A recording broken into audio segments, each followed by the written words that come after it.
Hello and welcome. Yes, Hola. I am your host, Angel Sala Belen, and today we are joined by Matt Farrah. Yeah. So we are in your shop. Go ahead and Yes. give West the Side Collector Car Storage, boom. WCCS.com. Yep. High-end storage and care and concierge for collector car owners. Yep. And I built this shop because I have a problem. Can we talk about your problem I a little more? had too many cars, have too many cars, Yeah. and living on the West Side, there's not a lot of space. You know, you can't even if you're like super rich, which I'm not, but even if you are super rich, you can't buy space on the West Side. And so I started this business for people who wanted to live in Playa Vista or Playa del Rey or Venice or Manhattan Beach or Yep. one of those areas and collect cars, but didn't have anywhere to keep them. So So we you keep them. identified the void in the market. I was the void in He the was market. the void. And now I'm an enabler Yeah. because some of those people then buy more cars, Yeah. once they find that it's safe and trustworthy to keep them here, and then Yeah. they get more and more cars. Yeah, the reputation. Right. Yes. So Matt already started off a little bit talking about what he's doing now in the automotive world. He does have a YouTube channel, The Smoking Tire. The Smoking Tire, and on that YouTube channel, he gets his hands and his feet on some of the world's most sought-after vehicles. Yeah. And also some terrible ones. Some terrible ones. Some yeah. of the least sought after Let's vehicles. talk about the terrible ones. Everybody Also, knows the. Most of them aren't that bad. Yeah. Most of them are pretty decent, but there's some not great stuff. Yeah. Yeah. What's not great on your scale? I mean, because I don't know. Give me a point of No, I reference. mean, well, there's cars that are just like not that interesting. Okay. I mean, like you go out and you drive a Minivan. Corolla or something. It's not that interesting, or a Yeah. minivan, but like, and not that there's nothing wrong with that car. Sure. It's just not like the Smoking Tire is like obviously like an enthusiast thing. So Yeah. enthusiasts aren't going to care. Yeah. Pickup trucks, stuff like that. And then there's great stuff. There's super exotic stuff, but then there's also affordable performance cars and our like meat and potatoes, like our Yeah. the thing that does the best for us is cars that are reasonably affordable. I know that all cars feel really expensive now, but like reasonably affordable. Your GR Corollas, your Mustang GTs, Yeah. your Corvettes, your stuff where it's like I might want to buy that.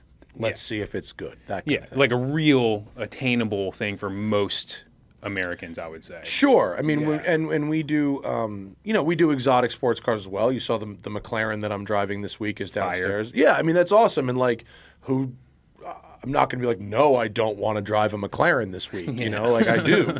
But what the audience wants is stuff they can reasonably afford. Yeah, right. Yeah. Yeah.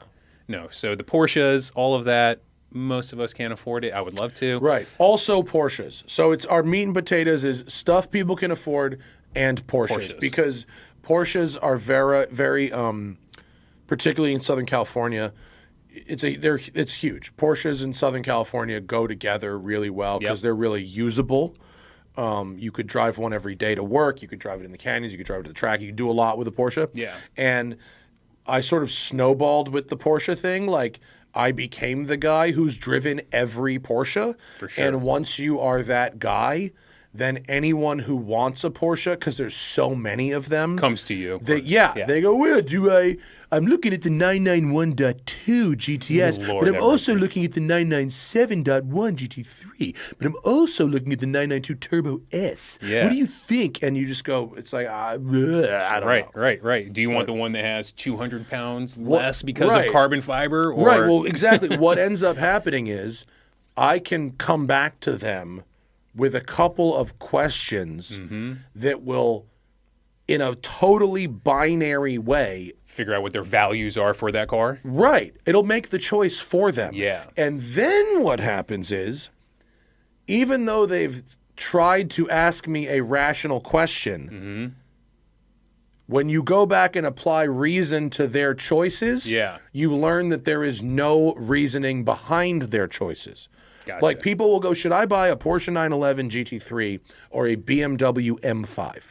One is a two-seat very high performance track focused sports car, and one is like an Autobahn burning luxury sedan. Yeah. And I go, do you need a back seat? It's like a real easy question, right? Yeah. Because if you want a high performance car and you don't need a back seat, you have to make a lot of compromises in order to have a back seat. That's The right. car will be more compromised than a 2-seat car. And then we learn right away that they don't actually care. They're not choosing these based on needs. It's just like, well, I like the M5 and I like the GT3. That's it. And I'm going, well, why can't you choose between this huge sedan and this small sports car? Right. And you've come to me to choose for you. And you're the guy. You've come to me to choose for you, and Yeah. you don't know what you want. People don't usually know what they want until somebody comes and tells them what they want. No, what they want is to be told that the thing that they want Is is valid. right. That's what they want. So as X long out as you that don't, last one. as long as you don't come back to them and say, no, that car sucks.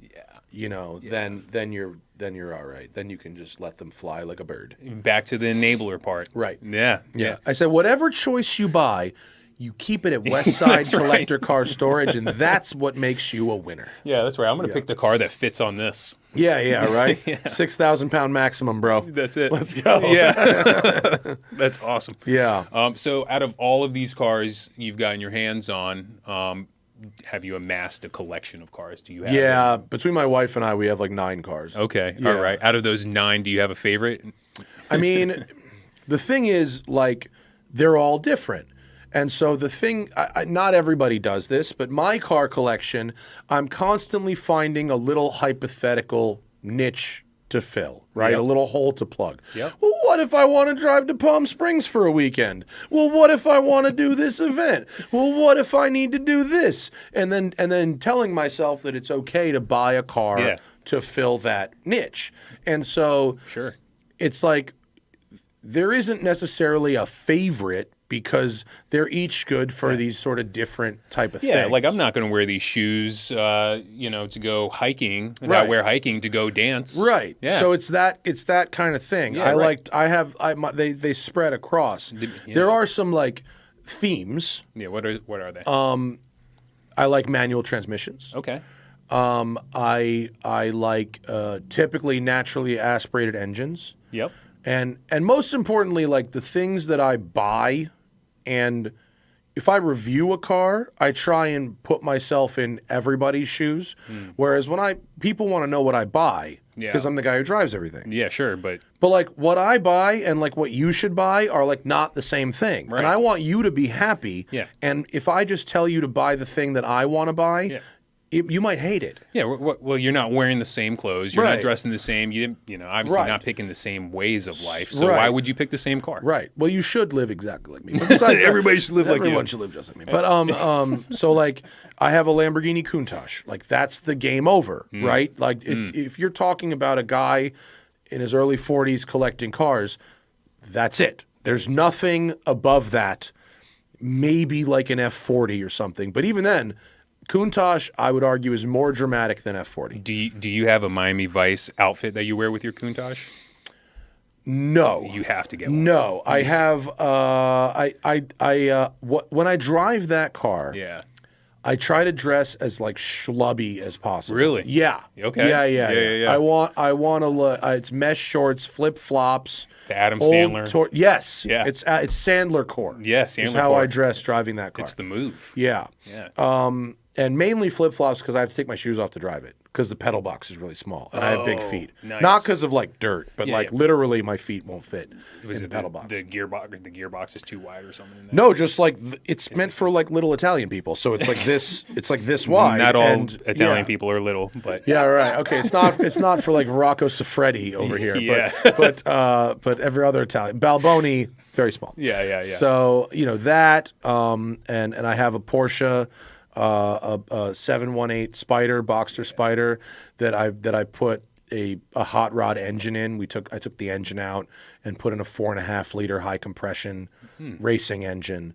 and it's just insanely fast. LS. No, it's a Porsche engine. Oh, it's a Porsche. I'm it's sorry. a Porsche engine, but Okay. it's bored, it's stroked, it's high compression. All right. It runs on race gas. I'm sorry, but we did shorty gear ratios. All right. It's stupid fast. It's Just fantastic. bangs through those Demand Motorsport. Yeah, it's 570 horsepower Nice. in a And Boxster. Naturally aspirated. Yeah. All the sounds that you're getting out of that. I don't Yeah, know if you like know. like Burble Tune Yeah.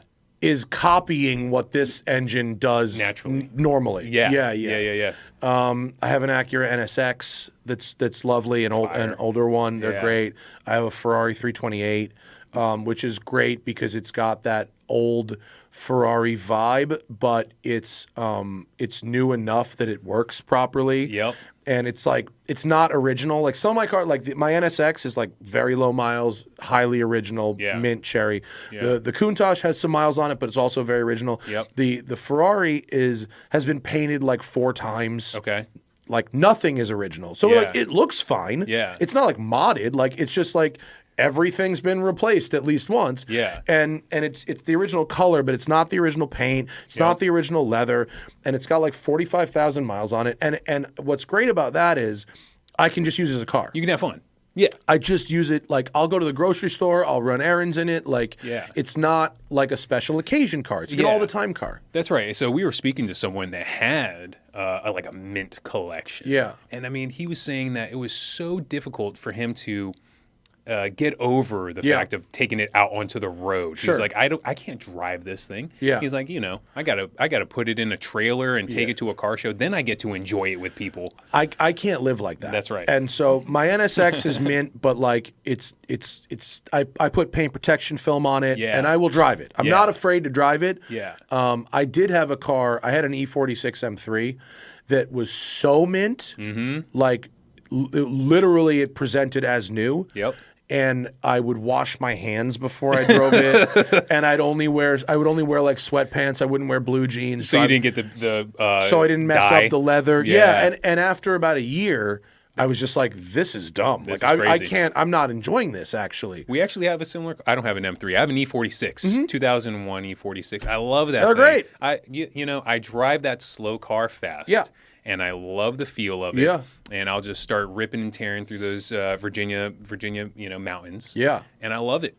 E46s are some of the best cars for drivers ever. I mean, doesn't matter which engine you get. Yeah. I mean, I think the 330 coupe is like really right where it's at. Yeah. The spec E46 suspension you can do. I mean, it's just amazing. But I had this M3, and like it was so nice I couldn't drive it. Meanwhile, Zach, my co-host on the Smoking Tire podcast, his daily is an E46 M3. And it's got like 130,000 miles on it and drives it every day. And so here I am like babying this thing. Not enjoying it. And the upside of it is like driving the car that like my co-host is just dailying and like parking outside in the ocean. And so I was like, this is so dumb. Like, why am I treating this M3 better than I'm treating a Countach? Like, that's stupid. So I have a lot of cars, and I'm also testing other cars all the time. Yeah. And so there's only so much that I can drive any of the cars. So if I put 2,000 miles a year on one of my cars, like that's a lot, but it's not because I'm trying to keep the miles down. I have so many options and so few places to go. Yeah, talk about it. So anyway, my newest car, I got a 1991 Bentley Turbo R that I'm very excited about because the lease on my wife's car is up, and we need something to drive until her new car comes in. Yeah. And so that was a hole I found. It wasn't just like, lease another car now. Yeah. Like the electric Macan is coming out in September, so I have to buy something to cover. Meanwhile, she has 2 weird JDM cars that she could very easily be driving in this time. But we had to have a car to fill this niche. And it has to be a turbo Bentley. Yes. Yeah. Single turbo Bentley. Oh, yeah. No, V8 right. 1 turbo. What is that? Is that cast iron head or block? Probably. Yeah, that monster. I don't know. 91, 92. Yeah. 6 3/4. The numbers in this car are great. 6 3/4 liter V8, 1 turbo. Red line, 4,500 RPM. Okay, that's kind of low. 300. Yeah, it's like a diesel. Yeah. 380 horsepower, 480 pounds of torque, 3 gears, Okay, Don't tell me it's a column shifter. column shifter, 3 gears, top speed 140 miles an hour. So with 3 gears and 4,500 RPM, this thing will do 140 miles an hour. It's like a boat That engine. is torque, my friend. That's a boat That is engine, that is dude. I bought it off a guy in my neighborhood who died at 93. He bought it for himself for his 60th birthday. And he had it One for owner 33 car, years. had it for 33 years, 20,000 miles. Nice. Yeah. You obviously have to mod that. His thing out, grandkids are super. I already modded it. What'd you do? I did the French Market yellow fog lights.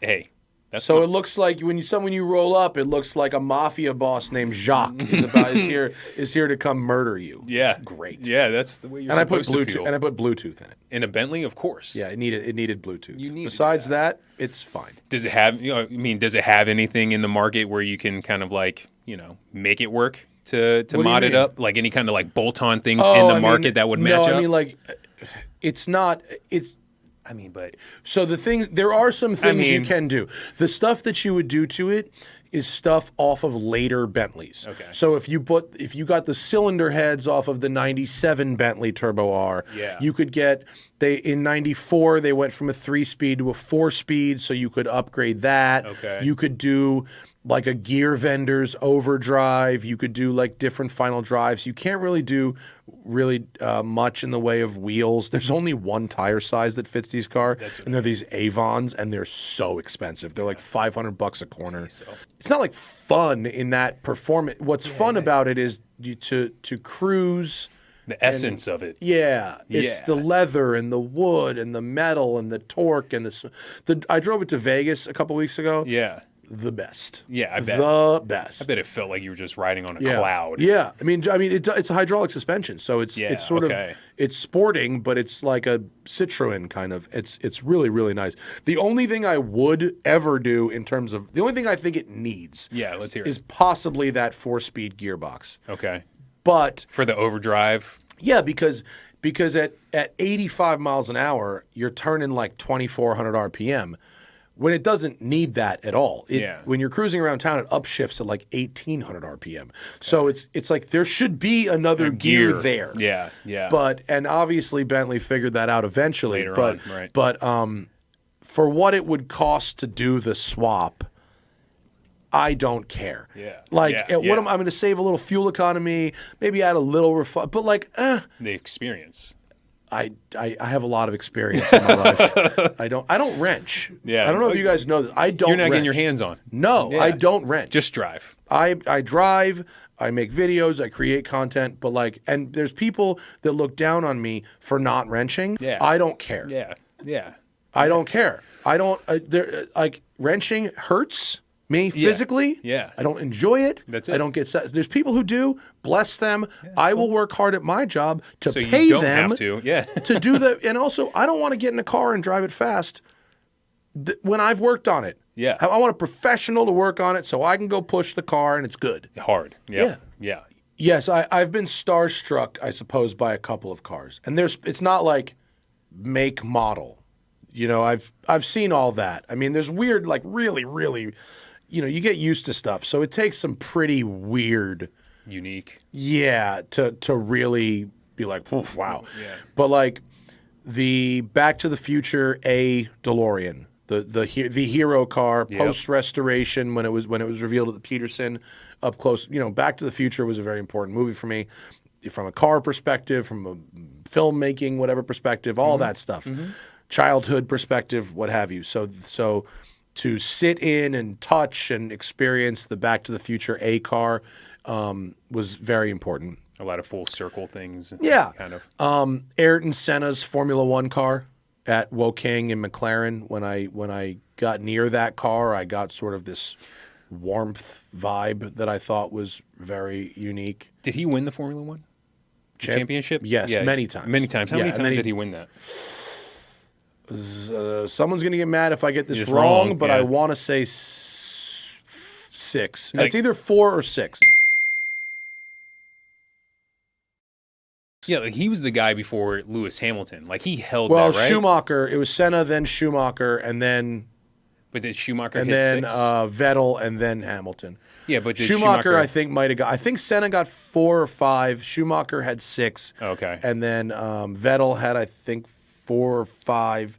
And now Hamilton has 8, I believe. Yeah. I believe. Monsters. They're all monsters. And I'm not like this, I probably got all those numbers wrong, so don't get mad. It's a bunch, and a bunch. More than me. But all to of them. to people who love cars and driving, a lot of people, Senna is the best driver who ever lived. Yeah. So that one was very. Plus, he died in a crash young, and this whole thing there. So those 2 cars probably are the most, just in terms of being in the presence, felt something. Meant the most to Yeah, you. probably. Yeah.